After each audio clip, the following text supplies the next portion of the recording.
Hugo, c'est le Francesco Totti de l'OMR. C'est notre vieille branche à nous.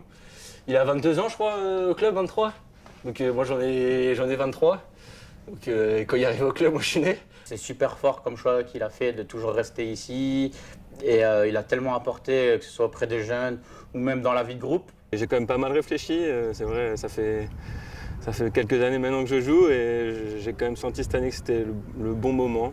Voilà, on a envie de faire d'autres choses, on a envie d'autres projets, donc c'était le bon moment. C'est quelqu'un qui est fédérateur, qui est intelligent. La fierté, oui, bien sûr que je suis très heureux voilà, qu'il ait atteint ce niveau-là. C'est l'image de ces familles qu'on fournit des joueurs à l'Olympique Marcois ou des entraîneurs à l'Olympique Marcois sur plusieurs générations. Je suis très déçu pour lui et puis comme pour d'autres.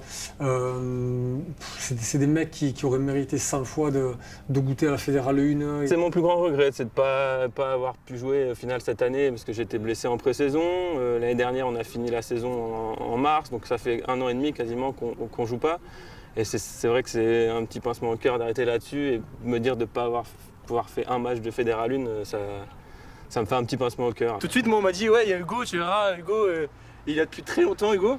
C'est remarquable d'avoir été fidèle à son club tout au long de sa carrière sportive et puis surtout d'avoir pu évoluer à une telle différence de niveau. Pour pouvoir amener un joueur du club issu du cru à évoluer dans toutes les catégories de jeunes, ne pas les perdre et ensuite en senior de pouvoir évoluer d'un niveau honneur à un niveau fédéral 1, c'est forcément dû aux entraîneurs et aux gens qui l'ont accompagné, qui lui ont donné confiance, qui lui ont fait confiance et qui lui ont appris les gestes techniques qui sont inhérents à chaque niveau dans lequel tu joues. Hugo, il n'était pas là uniquement parce qu'il a 25 ans de licence au club. Ça faisait déjà un moment qu'il se posait la question, mais qu'il avait envie d'aller plus loin avec toujours de continuer à faire une année supplémentaire, etc. Parce qu'il kiffe parce qu'il est amoureux du club et ça fait, ouais, comme tu disais, plus de 20 ans qu'il y est. Alors Hugo, c'est comme mon petit frère, Hugo. Alors Hugo.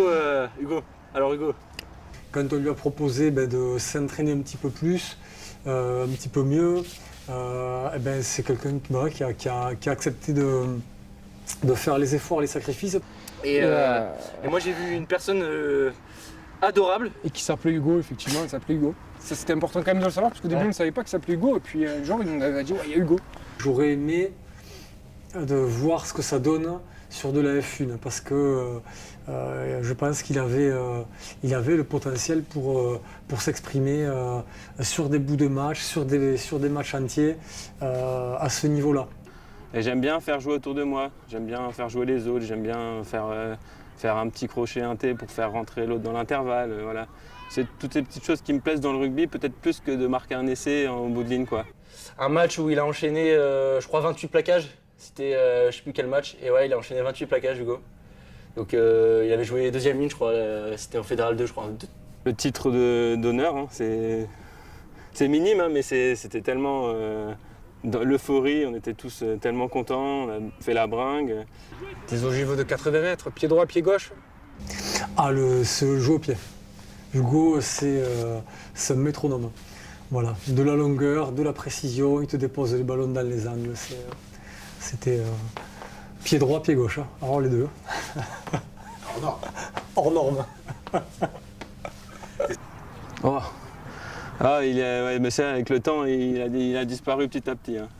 Philippe m'en veut encore, je pense, pour mes 2-3 saucisses envoyées en touche directement.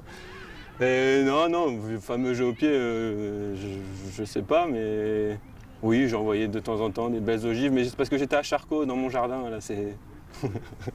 Il dégage beaucoup de sérénité sous les ballons hauts, etc. Même quand il fait un en avant, c'est en général très serein, quoi. Du coup, pour ça, je l'admire beaucoup. On m'a souvent dit que j'avais des qualités quand même sur les ballons aériens. C'est pour ça que aussi que je joue à l'arrière. Puis ce qui va me manquer d'Hugo, c'est ses stats en muscu, quoi. C'est affolant, soulevé de terre, développé couché, squat. Il n'a pas l'air pourtant. Il n'a pas l'air, mais il n'y a aucune personne qui lui arrive à la cheville. Et franchement, je lui dis bravo pour tout ça. À la muscu Hugo, en fait Hugo, voilà, on a une petite histoire moi, avec Hugo, c'est qu'Hugo il travaille beaucoup la cage.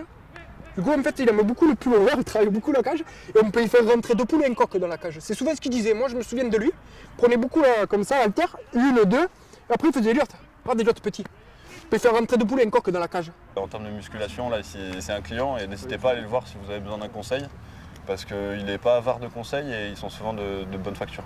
Je souris un peu quand tu dis physique parce que c'est vrai que dans l'équipe, c'est pas moi qui soulève le plus. Hein.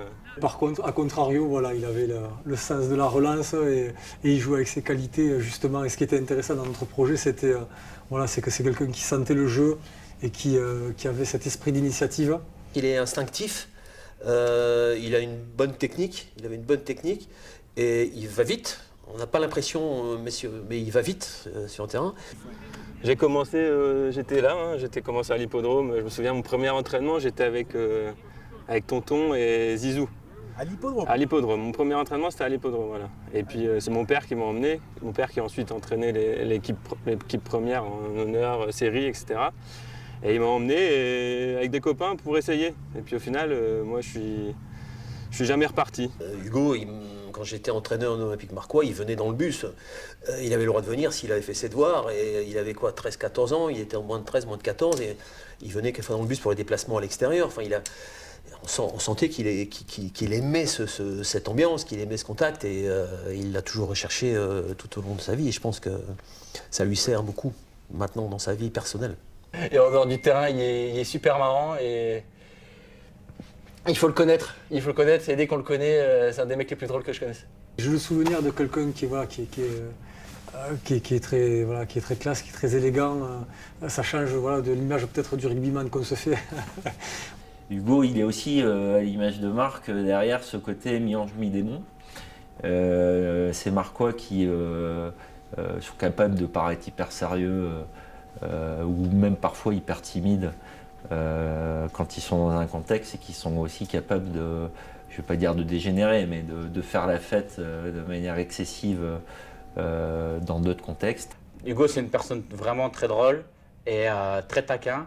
Donc après, il faut le connaître plus intimement pour avoir des anecdotes sur lui et franchement, une belle personne avec qui on peut rigoler. On dit qu'il est très très drôle en troisième mi-temps. Hugo Hallander? Ouais. Pas du tout, non, pas marrant du tout. Pas marrant. Ouais, vraiment très mauvais client, pas amusant pour un sou. Comme je te disais, je m'y attendais pas. Hein. Je pensais pas en commençant le rugby et en arrivant en senior que je pourrais un jour jouer en Fédéral 1 à Marc-en-Barœul dans le club auquel j'ai commencé et mon club de cœur. Quoi. Je m'y attendais vraiment pas. C'est pas maintenant que c'est dur. Là, c'est la fin de saison, tout va bien. Mais dès le mois de septembre, quand on va commencer à avoir les matchs qui vont reprendre, après surtout une saison et demie blanche, c'est là que ça devient difficile. Quand on va commencer à aller voir les copains, sentir un peu l'odeur du Lille Camphrey. Ce que j'espère le plus, là, c'est que le club continue à grandir et que je puisse déjà aller voir des beaux matchs au stadium. Et j'ai hâte de retrouver les copains là-bas et d'aller tous les samedis ou dimanches les voir jouer.